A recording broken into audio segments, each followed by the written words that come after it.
काय शोधाया निघाले, कुठे येऊन ठेपले, कसे अनोख्या दिशेने असे पाऊल पडले. वाट अनवट पुसट चालताना फरफट, तरी जिंकावासा वाटे अनोळखी सारी पाट. एक सक्षम अभिनेत्री मुक्ता बर्वे आता निर्माती होऊ पाहतीये, निर्माती झालेली आहे. मुक्ता माझ्या सोबत आहे. मुंबईत समुद्रासमोरच आम्ही बसलेलो आहोत. मुक्ता, तुझा आवडता समुद्र, तुझी आवडती मुंबई, मुंबईत आलीस, मुंबईची झालीस, एक सक्षम अभिनेत्री झालीस, आता निर्माती झालीस. काय एक तप म्हणूया आपण. 12 वर्ष झाली कारण मुंबईत येऊन. बापरे. आणि मुंबईत जेव्हा आल्या कारण खूप जास्त काम नव्हतं, त्यामुळे बराच वेळ समुद्रकिनारी जायचा.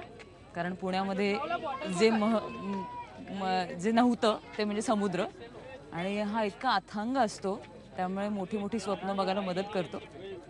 तर मी खूप मोठी मोठी स्वप्न बघत नाही, पण मी स्वप्न बघत असते सतत. तसंच अभिनेत्री होण्याचं स्वप्न बघितलं होतं अगदी सुरुवातीला. मुंबईत त्याकरता आले होते, काम सुरू केलं. नाटकावर प्रचंड प्रेम होतं, कारण मी नाटकाची विद्यार्थिनी, सगळ्यांना माहिती आहे. मी ललित कला केंद्रातून नाटक शिकून इकडे आले आणि हळूहळू काम करत राहिले. फ्रिक्वेन्सी खूप जास्त नाही आहे, नाटकाची संख्या खूप नव्हती माझी केव्हाच, पण एक एक नाटक करत गेले, चांगली चांगली नाटकं केली, चांगल्या चांगल्या लोकांबरोबर उभे राहिले. आणि आज तो सगळा प्रवास मला एक निर्माती म्हणून उभं करतोय, ह्याची खरंच खूप गंमत वाटते. 12 वर्ष मागे वळून जर बघितलं आणि 12 वर्ष दिसली तर काय काय आपण करत होतो, कुठे कुठे गेलो, कुठे काय शिकलो, हे बघत असताना आज कुठल्या तरी नाटकाची निर्माती म्हणून मी उभी राहू पाहते. ह्याची खरंच खूप गंमत वाटते, छान वाटते. नक्कीच. अभिनेत्री म्हणून तू सिद्ध केलेलंच आहेस. निर्माती म्हणून निर्माती व्हावं असं काय वाटलं? खरं म्हणजे तू म्हणतेस 12 वर्ष, पण निर्माती होण्यासाठी एक खरंच तर एक लहानच वय आहे. इतक्या लहान वयात निर्माती होण्याचं स्वप्न तू पाहिलंस, निर्माती झालेली आहेस दिनू काकांसोबत. तर निर्माती व्हावं असं का वाटलं? असे काय तुझे अभिनेत्री म्हणून काय असे प्रश्न होते तुला, किंवा का ते काय गोष्टी खटकत होत्या की नाही मला निर्माती व्हायचंय, हे का वाटलं? सगळ्यात सोपं कारण असं होतं की मनासारखं काम करता यावं, मला जे हवं ते करता यावं, हा पहिला मुद्दा होता. बरेचदा सगळ्या क्रिएटिव्ह गोष्टी या निर्मिती मूल्यांशी येऊन अडतात. बरेचदा जे सुचलेलं असतं ते प्रत्यक्षात अवतरण्याकरता काही सपोर्ट सिस्टीम लागते, कोणाचा तरी सपोर्ट असावा लागतो. आणि मुळामध्ये क्रिएटिव्ह लोकांना एक स्तंभ लागतो जो आर्थिक असतो. बरेचदा ती संस्था जी या सगळ्याला रिप्रेझेंट करते ती असते. मला असं वाटलं की काही काही वेळेला खरंच मराठी नाटकामध्ये खूप चांगल्या चांगल्या निर्मात्यांची आणि नाटकांची परंपरा आपल्याकडे आहे. मराठी कमर्शियल नाटक हे खूप मोठं नाटक आहे, म्हणजे कुठच्याही इतर भाषांमध्ये, बंगालीत थोड्या प्रमाणात आहे, पण कुठच्या इतर रिजनल भाषांमध्ये एवढं पॉवरफुल थिएटर नाही. तर आपण तसेही खूप भाग्यवान आहोत कमर्शियल नाटकाच्या बाबतीत. तर आहेत उत्तम उत्तम निर्माते, पण मला असं वाटलं की आपण नवीन पिढीचे आहोत, नवीन विचार करतो, आणि काही काही वेळेला काही गोष्टी वाटतात की अरे हे अजून असतं ना तर मजा आली असते. काही टेक्निकल मुद्दे असतात, कधी कधी त्याची गरज निर्मात्यांना कळतेच असं नाही, कारण त्या क्रिएटिव्ह गोष्टी असतात, नाजूक असतात, पैसा वाचून अडतं असं बरेचदा असतं. आणि हे स्वप्न बघत असताना सगळ्यात महत्त्वाचं म्हणजे दिनू पेडणेकर, म्हणजे दिनेश पेडणेकर, हे एक खूप अनुभवी निर्माते आणि सृजनशील निर्माते ज्यांना मी म्हणेन, ज्यांना नाटक कळतं आणि नाटकावर प्रेम करतात, असे एक निर्माते माझ्या पाठीशी उभे आहेत, ज्यांच्या बरोबर मी हे नाटक करते. मी एकटी करत नाही आहे हे प्रोड्यूस. दिनू काका माझ्याबरोबर, त्यांचं माझं असोसिएशन गेल्या 9-9.5 वर्षांचं आहे. त्यामुळे मुद्दा असा प्रश्नाचा की दिनू पेडणेकरांमुळे, त्यांच्या मार्गदर्शनामुळे मी इथे उभी राहण्याचं धाडस करते आणि मला स्वतःला हवं तसं नाटक करायचं, हे एक छोटासा थॉट त्यामागे होता, म्हणून मी करते. तुझी आणि दिनू काकांची वेवलेंथ मॅच झाली म्हणूया आपण, त्यामुळे तू तयार झालीस हे आव्हान स्वीकारायला. क्या बात आहे. आणि मुक्ता, निर्माती म्हणून आलीस, पण अजून एक बातमी इतकी सुंदर आहे. रसिका, तुझी मैत्रीण, सर्वांची आवडती अभिनेत्री, तिला तू हे ट्रिब्यूट देतेस, तिच्या नावाने ही संस्था सुरू करतेस, त्याविषयी. रसिका माझी सगळ्यात जवळची मैत्रीण, उत्तम अभिनेत्री, आणि प्रेक्षकांनी तिच्यावर मनापासून प्रेम केलं आणि रसिकांनी नाटकावर प्रेम केलं. रसिकाचं बलस्थान होतं अभिनय. तिने लिहिलं, तिने दिग्दर्शन केलं, तिने अजूनही काम केलं असतं खूप चांगलं, पण अजून नाही करू शकली. पण तिच्या खूप चांगल्या आणि पॉझिटिव्ह आठवणी माझ्याकडे आहेत. आणि रसिका फायटर आहे. मला तिने वेळोवेळी एनर्जी दिली. मला प्रत्येक वेळेस चांगलं काम करताना ज्या काही मी अनुभवातनं गेले, ज्या टेन्शन्स मधनं गेले तेव्हा रसिका प्रत्येक क्रिएटिव्ह गोष्टी माझ्याबरोबर होती गेली 12 वर्ष. कारण मी आल्या आल्या जे पहिलं नाटक केलं त्यामध्ये रसिका बरोबर मी काम केलं, तेव्हापासून ती माझी मैत्रीण आहे. तर मला असं वाटलं की रसिकाची आठवण, रसिका माझ्याबरोबर असतेच, कायम असते. मी कुठची कलाकृती बघते, रोजच्या आयुष्यात असं दिवस जात नाही माझं की रसिका माझ्याबरोबर नाहीये. पण मला असं वाटलं की तिची आठवण जर मला ठेवायची तर खूप पॉझिटिव्हली ठेवायला पाहिजे. जशी रसिका होती तशी तिची आठवण राहायला पाहिजे. आणि ती अगदी शेवटच्या काळापर्यंत स्वतः नाटकात अभिनय करत होती. तिने लिहिलेल्या नाटकात व्हाईट लिली नाईट रायडरमध्ये. त्यामुळे तिचं प्रचंड प्रेम आहे नाटकावर, आहे मला माहिती आहे. मला असं वाटतं की जर काही चांगलं घडणार असेल तर त्याचं असोसिएशन रसिकाशी पाहिजे. मग मी असा विचार केला की एखाद्या स्पर्धेत फक्त तिच्या नावाचा पुरस्कार ठेवणे किंवा कुठेतरी एका गोष्टीला तिचं नाव देणे किंवा त्याच्यावर लेख लिहिणे, ह्या गोष्टीने ते पुरेसे होत नाही. काहीतरी घडत राहिलं पाहिजे, क्रिएटिव्ह गोष्ट घडली पाहिजे जी रसिका आहे खरी, जिवंत जिवंत झरा होता, जिवंतपणाचा झरा येतो. कारण ती सतत डोक्यात काहीतरी चाललेलं असतं तिच्या, असायचं. त्यामुळे मला असं वाटतं की रसिका माझ्याबरोबर अशा पद्धतीने राहावी. हे पहिलं नाटक आहे, खरंच आणखीन वेगवेगळ्या काही कलाकृती त्यात घडतील. माझे इतरही मित्रमैत्रिणी त्यात सहभागी होतील. त्यामुळे नक्की रसिकाचं, म्हणजे दुसरं काही संस्थेचं नाव नव्हतंच माझ्या. रसिकांसाठी आणि रसिकासाठी. करेक्ट. क्या बात आहे. आणि आता तू अभिनय पण करणार आहेस नाटकात, त्यामुळे आमची उत्सुकता अजूनच वाढलेली आहे. छापा काटा नाटकाचं नाव आहे. नाटकाविषयी सांग. तू अभिनय करणार आहेस, तुझ्याबरोबर कोण कोण आहे त्याविषयी सांग. मी साधारण 4-4.5 वर्ष झाली असतील मी नाटक करायला घेते. मध्ये मोठी गॅप गेली की मी नवीन नाटक केलं नाही. मी नाटकाचे प्रयोग करत होते, प्रयोग सुरू होते, फायनल ड्राफ्टचे प्रयोग माझे सुरू आहेत. पण माझं लेटेस्ट कमर्शियल नाटक जे येऊन गेलं ते म्हणजे कबड्डी. त्याचे आम्ही साधारण 3-3.5 प्रयोग केले. ते सुंदर नाटक होतं सुयोग संस्थेचं. त्याचे प्रयोग बंद झाले, फायनल ड्राफ्टचे चालू आहेत अजूनही. पण मी चांगलं स्क्रिप्ट गेलं 1.5-2 वर्ष शोधतेय, कारण मला नाटक करायचं असतंच. मला चांगलं स्क्रिप्ट मिळत नव्हतं. पण कोइन्सिडेंटली झालं असं की एकदा समीर विद्वांस, जो माझ्या नाटकाचा दिग्दर्शक आहे, टाइम प्लीज त्याने आता डिरेक्ट केला, किंवा नवागडी नवराज्य ज्याचं नाटक आहे, तो मला भेटला. तो माझा जुना मित्र आहे शाळेपासूनचा. तो मला म्हणला, मुक्ते माझ्याकडे एक नाटक आहे, मला नाटक करायचं आहे आणि इराने लिहिलंय, इरावती कर्णिक त्याची लेखिका आहे माझ्या छापाकाटा नाटकाची, तिने लिहिलंय, तुला ऐकवायचं आहे. म्हटलं अरे आपण ऐकू, नाही कॉन्सेप्ट आहे, ऐकूया. आणि 3-4 दिवसांनी मी नाशिकला कुठच्यातरी कामासाठी चालले होते आणि नाशिकच्या फूड मॉलवर मला रीमाताई भेटली. आणि रीमाताई आणि मी गेले अनेक वर्ष भेटतो एकमेकींना. मी तर म्हणतेच की रीमाताई मला काम करायचं, पण रीमाताईची पण इच्छा होती की मुक्ती मला तुझ्यावर काम करायचं. आणि ती मला भेटली आणि म्हणली की मला ना एक आई मुलीचं असं एक नाटक आहे, एक प्लॉट आहे माझ्या डोक्यात, तर आपण दोघी करूया का. म्हणलं 1 मिनिट थांब, होल्ड. म्हणलं परवाच माझा एक मित्र मला भेटला आणि माझी लेखिका मैत्रीण, तिने एक नाटक लिहिलंय, तुला आवडेल काय केलं. ती म्हणाली हो. लगेच मी समीरला कनेक्ट केलं, म्हणलं रीमाताईला इंटरेस्ट आहे. असं करून ती भट्टी जमली. मग अनेक एकत्र मिटिंग्स झाल्या. रीमाताईची पण खूप इनपुट्स आहेत नाटकामध्ये. आणि मग इराने ते नाटक लिहिलं, वेळ घेऊन लिहिलंय, त्यामुळे सुंदर लिहिलंय. तर असं ते छापा काटा नाटक जन्माला आलं, जे इरावती कर्णिकने लिहिलंय. समीर दिग्दर्शन करतोय. त्यामध्ये प्रसाद जवादे, नंदू गाडगीळ, मी आणि रीमाताई ऑफकोर्स काम करतोय. तर आई मुलीच्या नात्यावर भाष्य करणारं हे छापा काटा नावाचं नाटक. वेळ घेऊन लिहिलेलं हे नाटक इराणी तर आहेच, पण तुलाही आम्ही असं ऐकलं की जेव्हा तुला नाटक करायचं होतं तेव्हा तुला फक्त नाटक करायचं होतं, दुसरं काही करायचं नव्हतं. मग एवढ्या चित्रपट, मालिका, या सगळ्या व्यापात तू कसा काय हा वेळ काढलेला आहेस? मी माझं तेच होतं की म्हणूनच माझ्या कामाची फ्रिक्वेन्सी कमी आहे. म्हणजे मी एक गोष्ट पूर्णपणे त्याला त्याचा वेळ देऊन त्याच्या लईप्रमाणे जाऊन ती हातावेगळी करते, मग नवीन गोष्टी थोडी मारते. तसं आता माझ्या एक फिल्म येऊन गेली, लग्न पाहावं करून, त्यातनं मी शांतपणे बाहेर पडले. मग मंगलाष्टक वन्स मोर आता येऊ घातले आणि ती एकदा निवांतपणे माझ्यापासून लांब गेली की नाटकाचे प्रयोग मी सुरू करेन. आणि मग मात्र पुढचे काही दिवस डेडिकेटेडली माझ्या नाटकाचे असतील, कारण पहिले काही दिवस जातात एक नाटक रुळायला, किंवा आपलं नाटक फक्त मुंबई पुण्यापर्यंत नसतं, महाराष्ट्रभर त्याचे प्रयोग असतात, बांधलेले प्रयोग असतात. मी फक्त नाटकाची बातमी दिली तर माझ्याकडे कॉन्ट्रॅक्टचं शो जायला लागले की आम्हाला इकडे पाहिजे, आम्हाला तिकडे पाहिजे, आणि मला महाराष्ट्रभर प्रयोग करायचे. कारण ज्यासाठी मला नाटक करायला आवडतं की प्रेक्षकांशी इंटरॅक्ट करता येतं. आणि माझे ऑनलाईन भेटणारे प्रेक्षक किंवा फोनवर भेटणारे प्रेक्षक किंवा पत्र पाठवणारे प्रेक्षक मला प्रत्यक्ष भेटतात. ही माझी स्वतःची क्रेज आहे. आणि निर्माती मुक्ता महाराष्ट्रभर दौरे करणार आहे. येस, महाराष्ट्रभर दौरे करणार आहे. आणि आतापासून ओव्हरसीज दौऱ्यांचेही मला US मध्ये कधी येत आहे, तुम्ही ऑस्ट्रेलियात कधी येत आहे, तर या सगळ्या गोष्टी पण होणार आहेत. हळूहळू वेळ घेऊन होतील, कारण 4 पात्र आहेत, सगळ्यांचे वेळ आणि हे जमून, कारण मला जास्तीत जास्त काळ आणि जास्तीत जास्त प्रयोग करायचे नाटकाचे.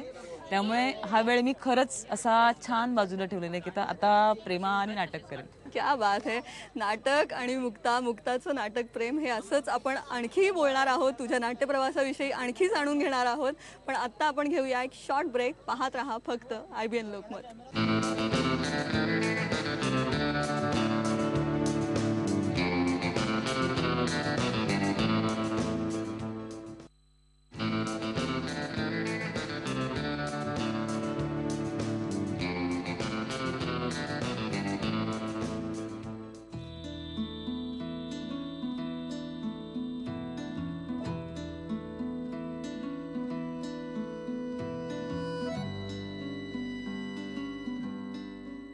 मुंबईच्या या समुद्रकाठी आपण गप्पा मारतोय मुक्ता बर्वेशी. मुक्ता आणि तिचा नाट्यप्रवास याविषयी आपण जाणून घेतोय. मुक्ता, निर्माती म्हणून तू आता आलेली आहे समोर. छापा काटा हे नवं नाटक आहे. हे नाटक कसं आहे, काय विषय आहे, काय कथासार आहे आणि कशा पद्धतीने याचा फॉर्म काय असणार आहे याविषयी आम्हाला खूप उत्सुकता आहे, प्रेक्षकांना उत्सुकता आहे. काय सांगशील? छापा काटा या नावात बऱ्याच गोष्टी लपलेल्या आहेत. कारण नाण्याच्या दोन बाजू असतात, छापा किंवा काटा. आणि कधी कधी नाणं उभं पडलं तर ठरवता येत नाही की कोणाच्या बाजूने आपण जायला पाहिजे. तसंच या नाटकात काहीतरी आहे. आई मुलीच्या नात्यावर वेगळ्या पद्धतीने बोलणारं हे नाटक आहे. लोकांना, प्रेक्षकांना किंवा इवन मी स्वतः थिएटरमध्ये जाते तेव्हा मला काहीतरी महत्त्वाचं बघायचं असतं, काहीतरी चांगला कंटेंट हवा असतो मराठी माणसाला नेहमी. पण खूप प्रेशर येईल, खूप त्रास होईल अशा गोष्टी, जड गंभीर. मला आतनं खूप त्रास होतोय हे मला मान्य आहे, पण बघताना त्रास होतोय अशा गोष्टी मी शक्यतो टाळते. तसा काहीतरी एक फ्लेवर आहे या नाटकामध्ये की नाटक बघताना आनंद नक्की मिळेल, लोक खुदू हसतील, पण घरी जाताना एक काहीतरी चांगला विचार घेऊन जातील. एक चांगलं काहीतरी कंटेंटफुल आणि कॉन्टेम्पररी असं दोन्ही म्हणेन मी. कारण मोठं विधान नाही करायचं. मी प्रत्येक इंटरव्ह्यूमध्ये या नाटकाविषयी बोलताना सांगते की मला असं कुठल्याही जुन्या गोष्टीविषयी काहीही भाष्य करायचं नाही आहे. पण इरावतीच्या लेखनामध्ये एक कॉन्टेम्पररी असण्याचा जो फील आहे ना, तो फ्रेशनेस आहे, तो मला खूप आवडला. म्हणजे मला नेहमी, मी अनुभव सांगताना सांगते की गेल्या 5-6 वर्षापूर्वीपर्यंत जेव्हा नाटकाचा पडदा उघडायचा तेव्हा थिएटरमध्ये फक्त चष्मे चमकायचे. म्हणजे 40 आणि 40च्या पुढचे प्रेक्षक आम्हाला मिळायचे. पण आता जेव्हा पडदा उघडतो तेव्हा निम्मे चष्मे असतात आणि निम्मे डोळे असतात. त्यामुळे तरुण प्रेक्षकांची पिढी नाटकाला मिळते. तर या प्रेक्षकांनाही जवळचं वाटेल अशी भाषा, असे विचार या नाटकामध्ये आहेत. रीमाताई आणि तू समोरासमोर, आधी कधी अशा काही वेगळ्या निमित्ताने तुम्ही समोर उभे राहिला होतात, काही केलेलं आहे असं काही? आम्ही कधीच एकत्र काम केलेलं नाहीये. मी या पिढीचीच आपण चाहते असतो, कारण या पिढीचं काम बघत बघत आपण मोठे झालोय. मी रीमाताई असेल, माझी लाडकी मैत्रीण नीनाताई असेल, स्वातीताई असेल, वंदनाताई असेल, भक्तिताई गेल्या, असंख्य मोठमोठ्या ॲक्ट्रेसेसची रंगमंचावरची कामं बघून की मोठेपणे आपल्याला असं काहीतरी व्हायचं आहे अशी जी आपल्या डोळ्यात स्वप्न येतात, त्यापैकी रीमाताई आहे. मी इथे मुंबईत आले तेव्हा रीमाताईची नाटकं चाललेली होती. तिचे साधारण या सगळ्या ॲक्ट्रेसेसच्या नाटकांचे 10-10, 12-12 प्रयोग मी बघितलेले आहेत की जायचं आणि बसायचं आणि बघायचं फक्त. तर रीमाताई बरोबर काम करायला मिळतंय, मला फार मस्त. माझी आवडती ॲक्ट्रेस आहे. ललित कला केंद्रात तू दिग्दर्शन पण फार उत्तम करायचीस असं आम्ही ऐकलेलं आहे. तर आता अभिनय झाला, निर्मिती झाली, दिग्दर्शनाचाही काही विचार आहे, भविष्यात असणार आहे का? नक्कीच असणार आहे. नाही, अजून तरी माझ्या डोक्यात काही नाही आहे. कारण हावरट नट असतात ना, ते शक्यतो दुसऱ्या माणसाला दिग्दर्शन करू शकत नाही असं मला वाटतं. तर मला माहीत नाही, मी भयंकर हावरट नट आहे आणि माझं आत्ता तर काम सुरू झालं आहे. म्हणजे 12 वर्ष म्हणायला, पण काम खरंच अजून काहीच केलं नाही आहे मी. त्यामुळे इतक्यात दिग्दर्शन नक्की नाही किंवा लेखन पण इतक्यात नक्की नाही. मी लिहित असते काही काही गोष्टी, पण तसं लेखन नक्की नाही. माझ्यापुरतं चाललं आहे. सध्या निर्मितीत उतरून बघू काही जमतंय का. अभिनय करण्याचं पॅशन आणि एनर्जी खूप जास्त आहे, ती उसळ्या मारते सतत. त्यामुळे दिग्दर्शन अजून नाही. तर या निर्मिती क्षेत्रात नवीन काही प्रयोग करतायत का हे मात्र नक्की आम्ही बघणार आहोत. नव्या पिढीची निर्माती जेव्हा समोर येते तेव्हा नव्या पिढीचे विचार घेऊन येते. अनेक नवे प्रयोग मुक्ता घेऊन येणार आहे या नव्या नाटकाच्या निमित्तानं. ह्या गप्पा अशाच चालू राहणार आहेत. घेऊया एक छोटासा ब्रेक. पाहत रहा फक्त IBN लोकमत.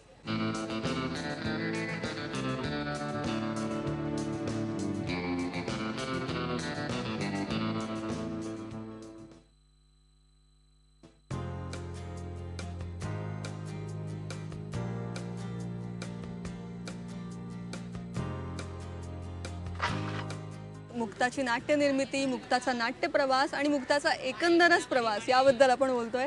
मुक्ता, आता आगामी प्रोजेक्ट्स काय आहेत? नाटक तर तुझं सुरू होणार आहे ते तर माहिती आहे, पण आगामी प्रोजेक्ट्स काय आहेत? नाटक, सिनेमा, काय काय? नाटक डिसेंबरमध्ये येईल. त्याच्या आधी येतोय माझा खूप महत्त्वाचा सिनेमा मंगलाष्टक वन्स मोर, ज्यामध्ये सगळ्या प्रेक्षकांची लाडकी जोडी स्वप्नील आणि मी पुन्हा एकत्र काम करतोय.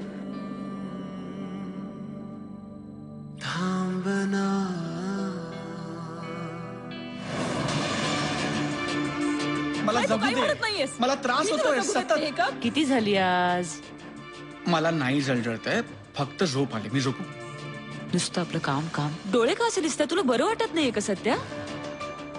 माझं लक्ष आहे म्हणून एवढं तरी बरं चाललंय त्याचं. आता जर आपण एकत्र राहिलो ना आरती, तर मी तरी आत्महत्या करेन, नाहीतर गळा घोटून तुझा तरी जीव घेईन. मंगलाष्टक वन्स मोर मध्ये पुन्हा तेच की वेगळंच काहीतरी करते मी. वेगळीच वेगळीच मुक्ता आहे का काय? ती जी आहे कोणी आरती, ती मला ओळखीचीच नाही. एकदम अनोळखीच मुलगी आहे ती. अशी स्वतःचं अस्तित्व प्रेमापोटी हरवून बसलेली आणि तिला काय होणार आहे माहीत नाही आयुष्यात. नवऱ्यावरचं प्रेम ह्या सगळ्यात बुडालेली आणि डोळ्यात दिसत होतं की माझा सत्यजित, माझा सत्यजित.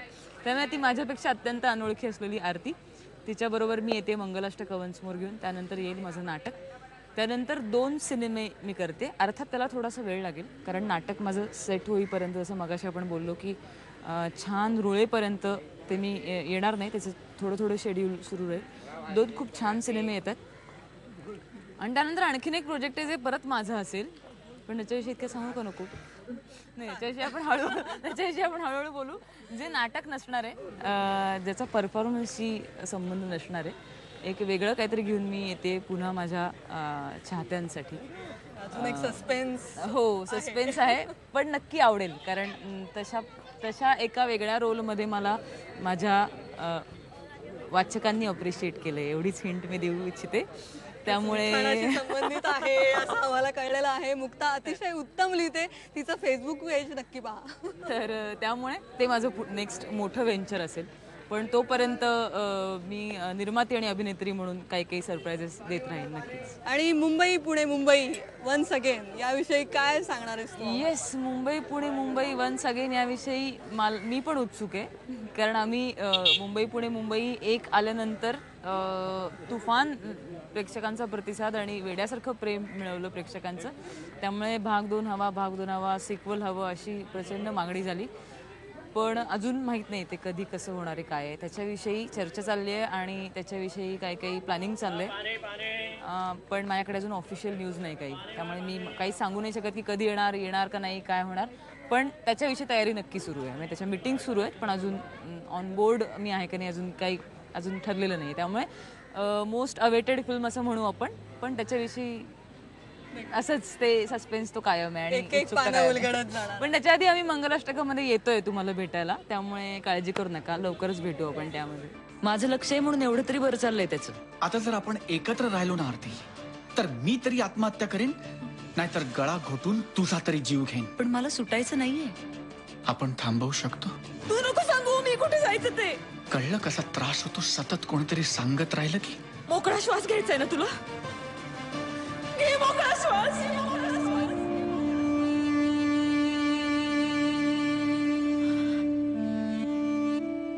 मुक्ता, इतकं छान तू आमच्याशी शेअर केलंस. धन्यवाद आणि तुला खूप शुभेच्छा. अशीच उन्मुक्त बरसत राहा आणि या समुद्रासारखं तुझं करिअर ही असंच अथांग असू दे, यासाठी तुला मनापासून शुभेच्छा. Thank you so much. खूप गरज आहे शुभेच्छांची. तुला असं जाणवत असेल की एनर्जी आणि खूप, म्हणजे मी 12 वर्षापूर्वी करिअर करायला आले होते तेव्हा मी जेवढी अशी चुलबुल करत होते, तेवढी मी पुन्हा एकदा ती एक्साइटमेंट मला जाणवते नाटक करत असल्यामुळे आणि माझं नाटक असल्यामुळे. त्यामुळे ही एनर्जी तुमच्यापर्यंत लवकरच पोहोचेल. मुक्ता आणि तिची अफाट एनर्जी. नवं नाटक छापा काटा या नव्या नाटकासह मुक्ता लवकरच आपल्या भेटीला येते. शो टाईममध्ये आज इथेच थांबूया. तुम्ही पाहत राहा फक्त IBN लोकमत.